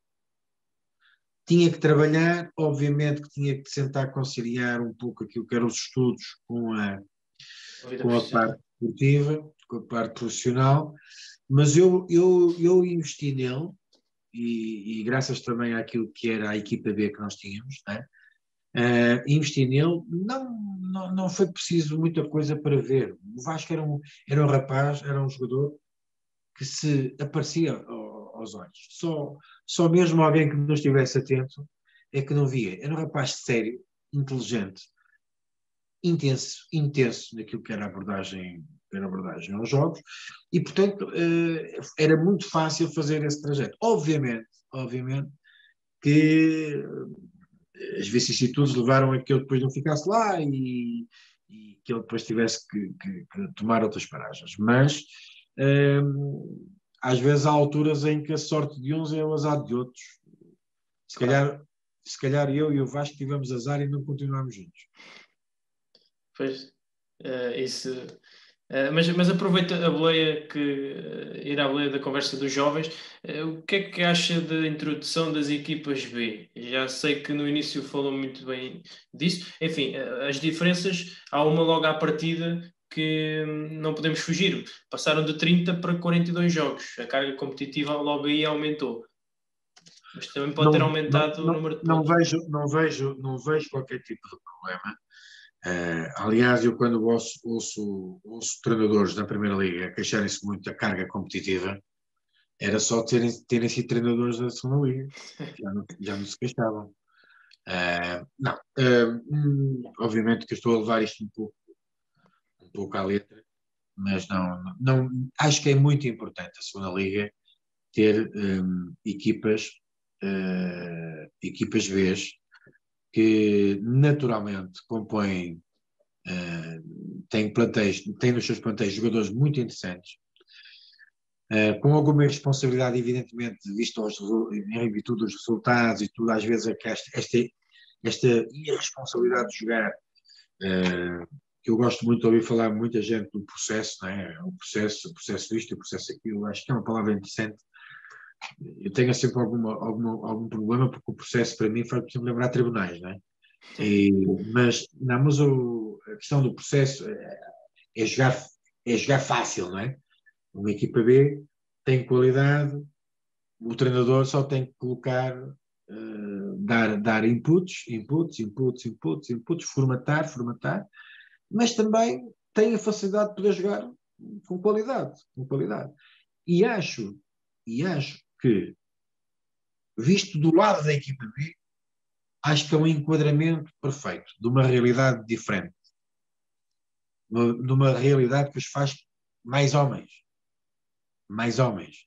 uma realidade também em que a agressividade é um pouco maior, e sendo maior obriga-os a serem mais capazes de não ter essa facilidade, até porque voltamos aos quadros competitivos. A própria formação nos quadros competitivos é algo complicado, porque o Porto, Benfica, Sporting passam a maior parte do campeonato da formação a ganhar facilmente. E eles têm que levar esse impacto de uma forma diferente.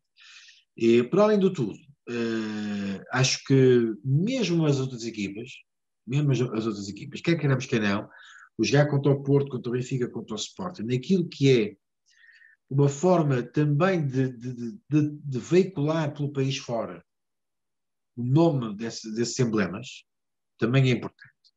A única coisa que eu portanto, refuto liminarmente aquilo que estão da sobrecarga dos jogos, refuto completamente que isto seja uma dificuldade. Já disse também que concordo com aquilo que disse aqui para vez. Agora, não concordo é com a flutuação e com a maneira como uma equipa B pode interpretar a utilização de determinados jogadores. No caso de estarem com maus resultados, transferirem jogadores da equipa principal para a B. Eu acho que aí é que eu acho que deveria haver, já melhorou, já melhorou, mas deveria haver ainda maior cuidado, porque é assim, imaginemos vamos jogar com o Benfica, com um Porto. Imaginemos que uma equipa joga ali e e eles estão fortes, por exemplo. Jogam com uma equipa forte. Entretanto, como não sobem, nem querem estar em primeiro ou segundo lugar, começam a pôr os miúdos, os júniores. Os outros vão jogar. Mais facilmente podem ganhar. Ou então o contrário. Né? Ou então o contrário. Aí é que eu acho que os grandes clubes deveriam ter serem mesmo obrigados a ter um plantel de equipa. Ponto. Como é o caso em Espanha, por exemplo. Exatamente. E então aqui não há flutuações, aqui não há isto, aqui não há aquilo outro, não há como as outras equipas. As outras equipas o que é que fazem? Têm um plantel, obviamente tu podes dizer, mas também podem ter uma equipa B. Claro que sim, mas não convenhamos que não é a mesma coisa, não é? Do que essas equipas. Portanto, eu acho que deve haver uma parte estanque dos plantéis para fazer a vida dessa maneira. Mas na pele de treinador adversário, como é que olhavam para essas equipas? Era uma equipa inexperiente com a oportunidade de roubar pontos ou jogadores com uma qualidade acima da média que era um jogo sempre difícil? Eu, por acaso, sou daqueles felizardos que tenho até algum superávit em relação a isso, às equipas B. Portanto, eu ganhei todas as equipas B, não ganhei sempre, atenção, também perdi, ganhei tanto em casa como fora. Portanto, tive vitórias no Seixal, tive vitórias em Alcochete, tive vitórias e com equipas diferentes. Portanto, não era com as mesmas equipas. Não goleei já o Porto, goleei o Benfica, acho que o Sporting não cheguei a golear, mas ganhei 3-1, mas pronto, não é, aquilo que eu vejo era uma dificuldade naquilo que é a preparação do jogo. Porquê? Nós nunca sabemos com quem vem. Pois. Nós não sabemos com quem vem. Por outro lado, aquilo que eu também tinha uma preocupação, a nuance tático-estratégica, eu acho que com as equipas B tem que ter um bocado em linha de conta aquilo que é, entre aspas, a anarquia deles. Não é? A tal displicência, por exemplo, um jogo com a equipa B é muito mais partido, ou pode ficar muito mais partido facilmente, do que contra a equipa. Porque há muitos jogadores que ficam, por exemplo, na frente. Não é? E isto, se nós não conseguirmos controlar essa forma de ser das equipas, com a qualidade inerente a alguns jogadores que têm capacidade de desequilíbrio, às vezes o momento mais difícil é depois o deixar um contra um. Não é? Quando se deixa um contra um, as coisas tornam-se muito mais difíceis. Por exemplo, o Porto nesta altura, o Porto B, fazendo uma analogia e falando de coisas concretas, nesta altura tem a dificuldade de já ninguém está à espera que ele ganhe.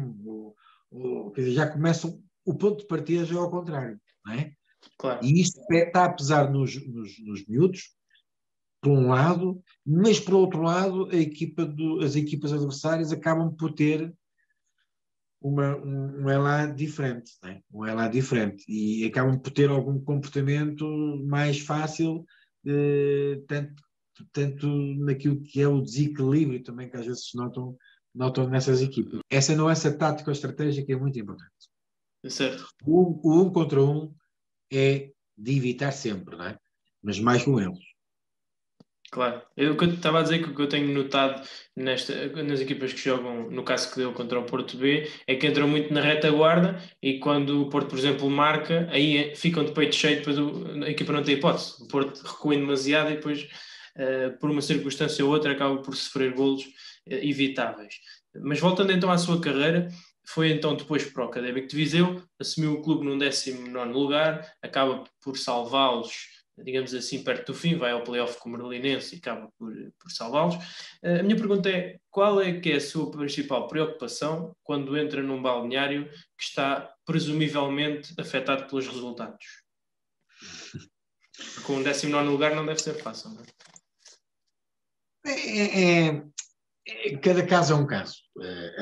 Mesmo sendo a classificação idêntica, pode ser diferente. Pode ser diferente. Eu acho que isto faz parte. Isto é o beabá da vida. O futebol não é muito diferente da vida. Nós, quando entramos num sítio qualquer, não conhecemos o que é que temos que fazer. Diagnóstico. O problema é não termos muito tempo para fazer o diagnóstico. E, portanto, o antibiótico que nós temos que fazer atuar, aquilo não tem muito tempo, tem que ser muito rápido. O que é que nós temos que ser? Muito objetivos naquilo que é as linhas mestras de comportamento, a análise muito, muito pormenorizada, mas não é uma análise às vezes pormenorizada de uma forma visível. Quando eu digo análise pormenorizada, é a equipa técnica gastar muito tempo em analisar tudo que foi feito anteriormente e rapidamente depois dizer, eu isto posso evitar, aquilo não posso evitar e aquilo não posso melhorar. Exemplos concretos. Porque eu acho que quem nos ouve, isto de falar é muito fácil, mas depois exemplos concretos. Quando entrei na Académico de Viseu, a equipa da Académico de Viseu individualmente parecia-me uma equipa interessante.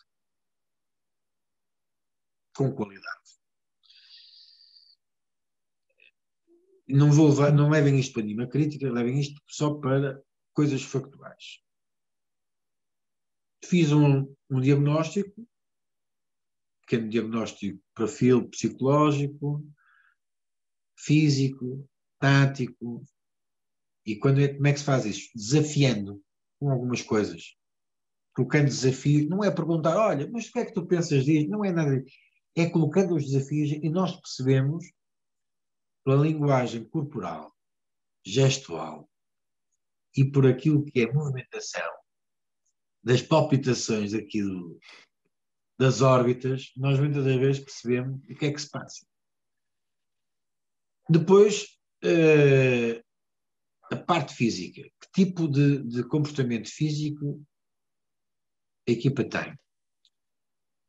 Para que nós possamos perceber qual é o modelo que vamos utilizar. E como é que nós vamos gerir os momentos do jogo. Porque isto é que é fundamental. Por exemplo, eu não posso pedir a uma equipa que jogue de uma forma articulada, pensada, e que depois vá chegar à frente organizado. Quando eu não tenho ninguém, depois na frente, que consiga fazer parede, tabelar, fazer movimento de ruptura, decisão, não vale a pena. Não posso também pedir a uma equipa que fisicamente está debilitada que faça um pressing alto. Só se entrar numa estratégia diferente. Ou seja, eu consigo ter pressing alto quanto tempo? 20, 25 minutos. Ao fim de 25 minutos a equipa vai abaixo. Pronto. Isto para dar uns exemplos. Portanto, nós quando olhamos para isso, olhamos para um global. Nós tínhamos um problema no Viseu, globalmente a equipa era boa individualmente, mas tinha um problema de guarda-redes que era horrível. Era horrível. Não vale a pena dizer. Nós fomos ao play-off, pura e simplesmente guarda-redes. O guarda-redes foi-nos perder 10 pontos. E nós não tínhamos mais nenhum. Tínhamos um miúdo da formação e pronto. Nós 80% dos gols que nós sofremos, desde quando nós entramos, 80% foram culpa dos guarda-redes. Nomeadamente do guarda-redes da formação que entrou, ganhamos esse jogo, mas que sofreu o gol também por culpa dele. O que é que havia ali? Havia ali, por exemplo, um problema muito grave. Nós só tínhamos uma solução, era não deixar a equipa adversária chegar à nossa baliza. Só para ter este retrato. E então, o que é que nós fazíamos? Fazíamos esse jogo esse jogo modelado de forma a não haver possibilidade. Nós já sabíamos que em 4 vezes que a equipa adversária fosse a nossa baliza, era um gol. Era um gol. E a prova mais que evidente, José, é que nós, na última jornada, tivemos que ir ao play-off e tivemos que fazer uma contratação para fazer esse play-off. E não foi nenhum avançado. Um guarda-redes. Foi um guarda-redes. Por falar em contratações, no ano a seguir vêm jogadores com alguma experiência. Por exemplo, um Pica, um Peçanha, um Fernando Ferreira. Era uma luta semida pela subida? Claramente. E o que é que falhou? Tiveram em primeiro durante muito tempo, isso é verdade, mas é futebol, não? Não. Nada tem a ver com futebol. Nada tem a ver. O que devemos dizer foi um problema da organização. Salários em atraso, problemas internos com a administração. Nós estávamos em primeiro lugar, o nosso presidente foi expulso da Assembleia Geral dos Sócios com a polícia. E estávamos em primeiro lugar. Estávamos em primeiro lugar, o nosso autocarro, íamos para uma deslocação, dizia: vai-te embora, presidente, traidor. Portanto, isto diz tudo o que Aconteceu.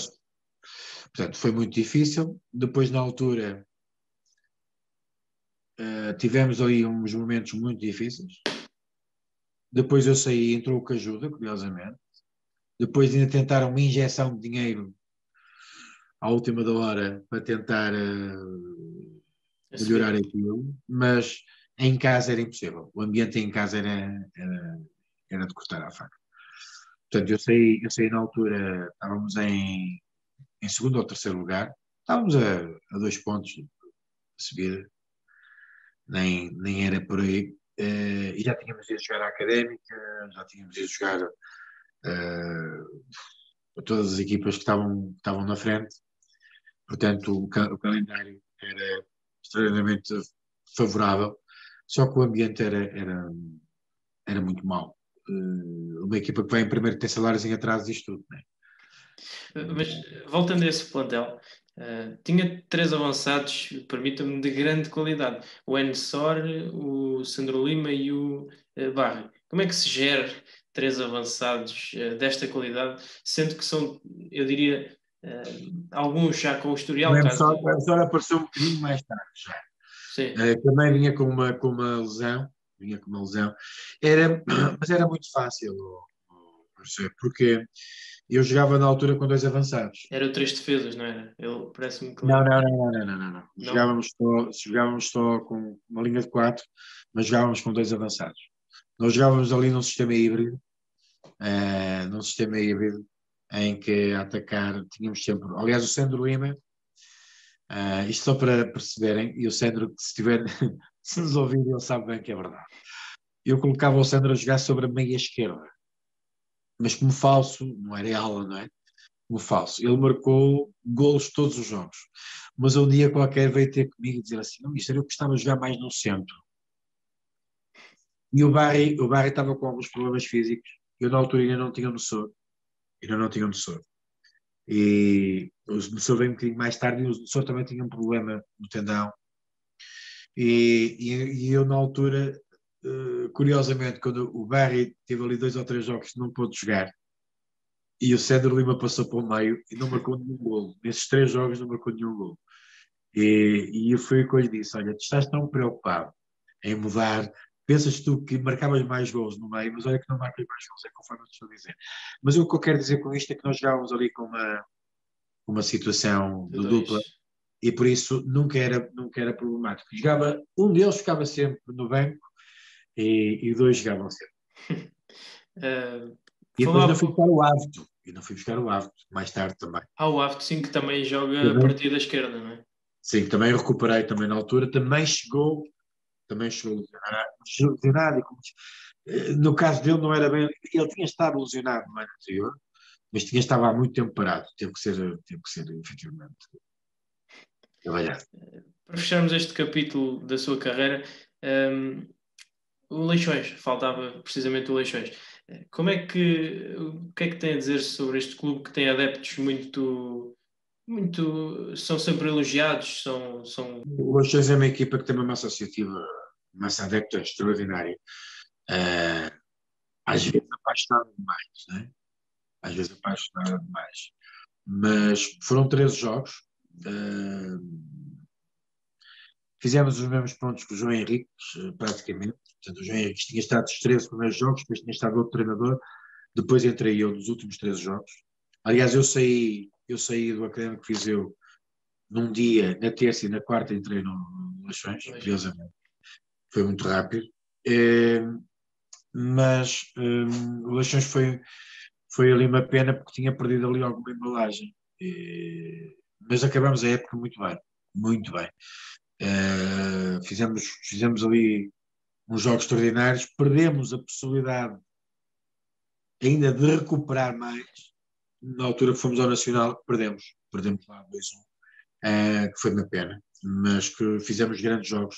E como o Arouca em casa fizemos. E aliás, eu guardo particularmente uma nota, só para. Eu dizia, e é verdade, que a massa associativa do Leixões é muito exigente, mas guardo como uma das fotografias, um dos retratos para a minha vida como treinador. Nós empatamos com o Arouca, portanto não ganhamos com o Arouca, empatamos com o Arouca em casa. Na altura também estávamos a jogar muito bem. E a massa adepta brindou-nos com uma salva de palmas que emocionou toda a gente. A massa adepta, e toda a gente conhece a massa adepta do Leixões, sabe que não é fácil, brindou-nos, mas não queria que nós saíssemos do campo, estávamos a brindar uma salva de palmas, fizemos um jogo fabuloso, fabuloso. Aliás, naquela altura, derrotamos o Guevara, derrotamos o Benfica B a perder, e damos a volta no Caixa Campos, com 10, estávamos com 10, e ganhamos ali vários jogos seguidos, que também nos deu ali esta tal esperança, que depois, irremediavelmente, perdeu-se, mas também onde consegui, pelo menos, ter a felicidade de ter um jogador que nesta altura está já na Primeira Liga, que não jogava e começou a jogar comigo, curiosamente, que foi o Amin. O Amin, sim, do Farense. Muito interessante. Viramos então a página e, falando de coisas mais atuais, costuma acompanhar a segunda Liga ainda hoje? Muito. Eu sou um autêntico comilão de futebol. Somos dois. Um autêntico comilão de futebol. Eu vejo Primeira Liga, futebol estrangeiro, mas a nível nacional vejo Segunda Liga e Primeira Liga. Todo. E o que é que tem achado? Acha que os três da frente já estão decididos ou isto ainda pode depender para qualquer lado? É a pergunta de $1 milhão, não é? É verdade. É a pergunta de $1 milhão. Isto é assim. Aqui, antes do campeonato começar, eu, como espectador, atento, até porque estava confinado cá em Portugal e tudo, porque na Argélia ainda não se sabia se terminava o campeonato ou não, porque só mais tarde, só em agosto, é que terminava o campeonato, haviam algumas equipas que se perfilavam imediatamente. É aquela história de, antes de jogar, Os favoritos. Feirense, Chaves, Académica, Estoril. Eram as equipas que facilmente as pessoas diriam que apareciam ali. Depois havia uma incógnita naquilo que poderia ser, mas que nós sabemos que tinha alguma capacidade, que era o caso do Arouca e do Penafiel. Isto porquê? Porque o Penafiel tem jogadores top, jogadores top, jogadores com muita capacidade. Mas, um bom treinador. Diga? Um bom treinador. Pronto, também tinha um treinador que tinha feito alguns jogos no Belenenses, alguns jogos também no Gil Vicente, né? Sim. E, portanto, e tinha uma coisa que se chama Penafiel. Penafiel é uma equipa forte. Havia também uma outra equipa que era uma equipa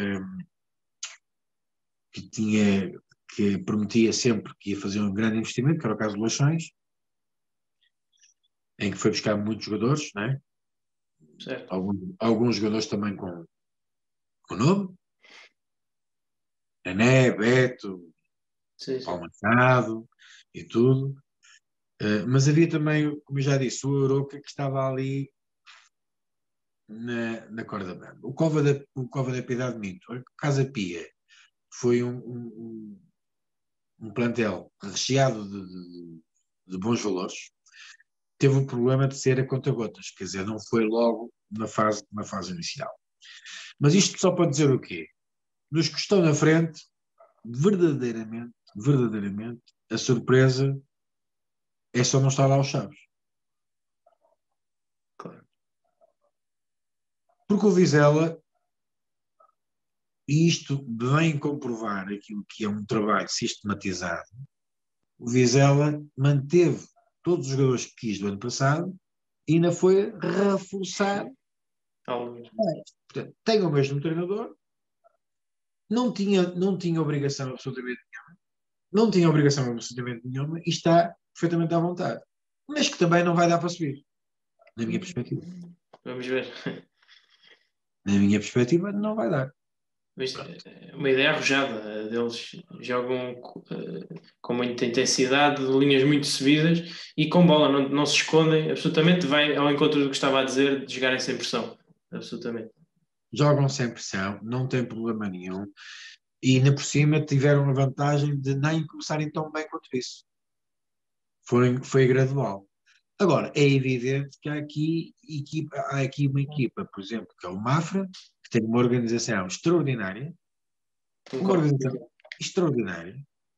e digo até estruturalmente falando, mas também nós sabíamos que não ia conseguir lá chegar. Não ia conseguir lá chegar. Nós sabíamos, quer dizer, mas eu tinha disso. Agora, a questão fundamental que está aqui é que o Estoril, logo de início, para mim tinha um plantel muito bom, e baseado numa coisa que para mim é uma premissa ótima. São bons jogadores que já tiveram possibilidade de estar na primeira, mas não sorriu a primeira. Não sorriram na primeira. E que agora ou então já nunca mais lá chegam. É? Um treinador que foi inteligente, foi também tranquilizar com um sistema perfeitamente bem caracterizado, mas acima de tudo bem definido em relação às características dos jogadores. Temos a Académica, que é um histórico, que será sempre um histórico. Já tem estado também na mão de cima, com bons jogadores, com jogadores também bem feitos, bem trabalhados, e, portanto, neste caso concreto, não há surpresa absolutamente nenhuma. A surpresa cá para baixo, muito honestamente, e digo isto com toda a frontalidade, o Porto devia estar, cá em baixo, não é? E assim como o Varzim. Porque o Varzim, tanto na fase inicial como agora ainda, que se reforçou muito, foi das equipas que mais se reforçou, nunca pensei que estivesse nesta situação. Mas alguém vai ter que descer. Isso é verdade. Mas o Varzim, à semelhança do Leixões, penso que foram das equipas mais afetadas com casos de Covid. Também é preciso que se note. Se no caso do Leixões teve vários jogos adiados, eu lembro que o Varzim houve jogos que quase nem tinha banco. E isso também certamente deve ter pesado. Não, eu em relação ao Covid, claro que o Covid é uma questão de sorte, não é? Também. Mas eu não gosto de entrar muito por aí. O Covid todos os clubes tiveram. Para mim não é Justificativa. Não. O Covilhã também teve, há equipas certo. também tiveram, o Varzim teve o azar. A derrocada deles começou, o Varzim começa bem. Sim, invictos com o Paulo Alves a certa altura. Mas depois com o Paulo Alves começaram a perder, até que perderam curiosamente no Covilhã. A partir da altura em que perdem no Covilhã, também atenção que eles não ganhavam, mas também não perdiam. Pois. É aquela história do empate. Mas a partir da altura entrou em espiral e está cá embaixo. E acho que não tem plantel para estar cá embaixo. Mas há algumas surpresas. Atenção que eu vejo algumas surpresas plausíveis de acontecerem cá para baixo. Porque se há perigo iminente quem joga cá para baixo, quem joga do meio da tabela para baixo, é precisamente o Português que está cá embaixo. Mas o ciclo, qualquer momento, pode inverter-se. Para finalizarmos, deixe-me deixar-lhe este episódio curioso. O Renato Paiva, o mister também habituado a esta segunda liga, uma vez perguntaram-lhe se tivesse uma varinha mágica, o que é que ele fazia. E ele disse que dava 50 jogos a cada jogador. Pergunto-lhe, com essa mesma varinha mágica, o que é que dava a esta segunda liga? Não, a única coisa que dava era um pouco mais de respeito. Por exemplo, a arbitragem utiliza muitas das vezes a segunda liga como uma forma de escape. Quer dizer, a pressão está toda lá na primeira liga, depois vem para a segunda liga e é uma questão de alívio, por um lado. Por outro lado, obrigava muito honestamente à criação de infraestruturas para treinar na segunda liga. Eu acho que o futebol português só tem a ganhar se houvesse uma obrigatoriedade dos clubes terem infraestruturas para treinar da segunda liga, pelo menos da segunda liga para a primeira liga, com campos de treinos, com ginásios, com todo o material, de maneira a que os treinadores e os atletas tivessem capacidade para trabalhar ao mais alto nível. E penso que só assim é que ganharíamos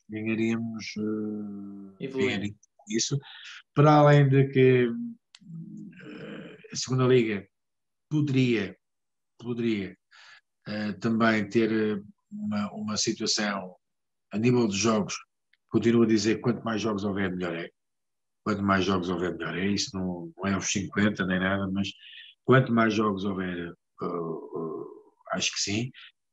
Aquela situação das equipas B, regulamentar bem isso, regulamentar bem as equipas B e principalmente dar condições para trabalhar ao mais alto nível. Obrigar mesmo, a nível fisiológico, a nível de dar por todas as condições aos clubes e obrigá-los mesmo. Só ia para a segunda liga quem tivesse capacidade para ter essas condições. Porque só assim é que se fabrica melhores valores para chegar ao futebol lá de cima, de topo. Precisamente. Mr. Francisco Chaló, muito obrigado por ter vindo aos Especialistas de Segunda. Foi um prazer tê-lo aqui.